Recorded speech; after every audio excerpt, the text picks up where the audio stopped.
ఎలక్షన్లు అయిన తర్వాత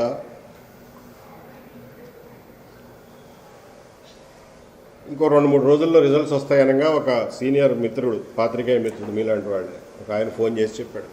ఏమనంటే, సార్ వాళ్ళు కనుక గెలిస్తే మిమ్మల్ని 5 ఏళ్ళు ఉద్యోగం చేయనివ్వరంట, మిమ్మల్ని యూనిఫామ్ వేసుకొని ఇయ్యరంట, మిమ్మల్ని ఉద్యోగం నుంచి వెళ్ళగొట్టేదాకా వెంటబడతారని అంటున్నారు అన్నాడు. విని ఊరుకున్నాను. అలాగే రేపో ఎల్లుండో రిజల్ట్స్ డిక్లేర్ అవుతాయి అనగా నెల్లూరుకి సంబంధించిన ఒక ప్రజాప్రతినిధి ఫోన్ చేసి రాత్రి 10 మేము గెలవబోతున్నాం, నీ సంగతి ఏంటో తేలుస్తాం, నిన్ను వదిలిపెట్టాం అన్నాడు. అర్ధరాత్రి అప్పుడు ఏ మూడ్లో ఉండి ఫోన్ చేశాడో మనకెందుకు నోట్లో నోరు పెడతాం అని చెప్పి విని ఊరుకున్నాడు. అదే ప్రజాప్రతినిధి నేనెప్పుడు నా సంగతి ఏమి తేల్చలేదు, కానీ నిన్న మీడియా ముందు బోర్మని ఏడ్చినట్టుగా వాళ్ళ పొద్దున వార్తల్లో చదివాను. అట్లా ఉంటుంది జీవితం అంటే.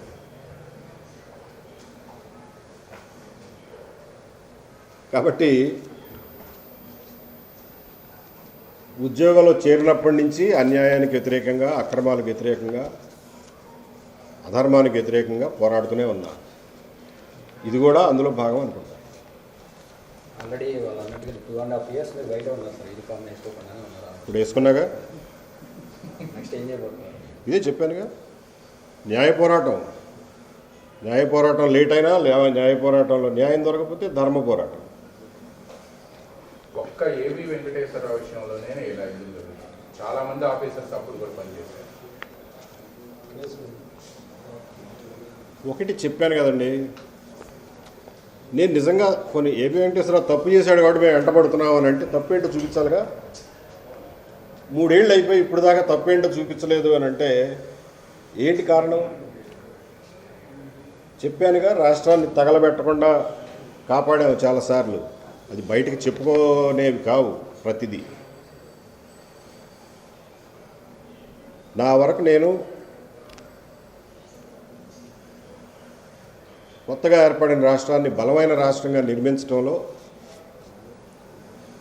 శాయశక్తులా కృషి చేశాను.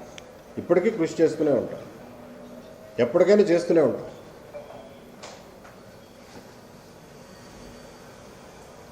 నేను ఒక్కడనే ఉంది, చాలామంది ఆఫీసర్లు ఉన్నారు, రకరకాల పరిస్థితులు, ఒకళ్ళ ముందు ఒకళ్ళ వెనకాల, అంతే తేడా. ఇప్పుడు మీరు ప్రభుత్వం కాదు కానీ కొంతమంది వ్యక్తులు కొంతమంది నన్ను టార్గెట్ చేస్తున్నారని చెప్పి పేర్లు ఏమన్నా మీరు రిలీజ్ చేయగలరా? పేర్లు డిఫమేషన్ కేసుల్లో వాటిల్లో పేర్లు పెడుతూనే ఉంటాం కదా, దాని ద్వారా మీరు అర్థం చేసుకోవచ్చు. లేదు, మీరు I don't want to take names. రకరకాల వాళ్ళు ఉన్నారు, రకరకాల వాళ్ళు. కానీ మీకు అన్యాయం జరుగుతుందని మీరే చెప్తున్నారు. వరుసగా సస్పెన్షన్ పెట్టు, రకరకాల అవమానాలు, పోస్టింగ్లు కాదు. ఎందుకని సార్ ఆ సంఘం, మీ సంఘం తరఫున కానీ లేకపోతే సీనియర్ ఐఏఎస్ కానీ ఐపీఎస్ కానీ స్పందించకపోవడానికి ఎట్లా సార్? మీరు చెప్తున్నా అవమానం చేశారు, అన్యాయం చేశారు, మీరే చెప్తున్నారు, ఆధారాలు కూడా ఉన్నాయి, కోర్టు కూడా చెప్తున్నాను. కానీ ఒక్కబడి ఇప్పటి వరకు మీ విషయంలో స్పందించారు. దీని ఎట్లా కూడా వాళ్ళు ఎందుకు స్పందించలేదు? దానికి నేను సమాధానం చెప్పడం కష్టం. ఎందుకంటే నేను కూడా ఉద్యోగాలు చేశాను, అసోసియేషన్ సెక్రటరీగా ఉన్నాను. అప్పుడు మెంబర్స్కి ఎప్పుడైనా కష్టం వస్తే, ముఖ్యంగా అన్యాయంగా కష్టం వస్తే ముందుబడి తెగబడి మరీ వాళ్ళ తరఫున పోరాడి, అది నా అనుభవం. ఇప్పుడు వాళ్ళు ఎందుకు చేయట్లేదో వాళ్ళనే అడగండి ఒకసారి. అంటే మీరు ఐపీఎస్ అసోసియేషన్ కూడా లేఖ రాసినట్టు? కరెక్ట్, రాశాను. సో దానికి ఏమన్నా వాళ్ళు రెస్పాండ్? స్పందన లేదు, ఏమాత్రం స్పందన లేదు. సో మొత్తం మీ సర్వీస్ అంతా ఒక ఎత్తు, ఈ 2.5 ఏళ్ల కాలం ఒక ఎత్తులో ఉంది. మీకు ఏ టైంలోనైనా అసలు ఎందుకు ఈ సర్వీస్లోకి వచ్చాననే ఫీలింగ్ కానీ, వ్యవసాయం చేసుకుంటే బాగుందనే అభిప్రాయం కానీ ఉన్నా కలిగింది? ఎందుకు వచ్చానా అని ఇప్పుడు అనుకోను. నేను రాకపోతే ఇంకొకటి వస్తే, నాలాంటి వాడు వస్తే పర్వాలేదు, ధైర్యం లేనివాడు వస్తే నష్టం, సమాజానికి నష్టం. వ్యవసాయం అంటారా, చేస్తూనే ఉన్నాగా, సమాజానికి హాని కలిగించే పురుగుల్ని రిమూవ్ చేస్తూనే ఉన్నాం. ఆ రకమైన వ్యవసాయం అయితే చేస్తున్నాం ఉద్యోగంలో చేరినప్పటి నుంచి. బమ్మెరపోతను అన్నట్టు హాలికునైననేమి అంటాడు.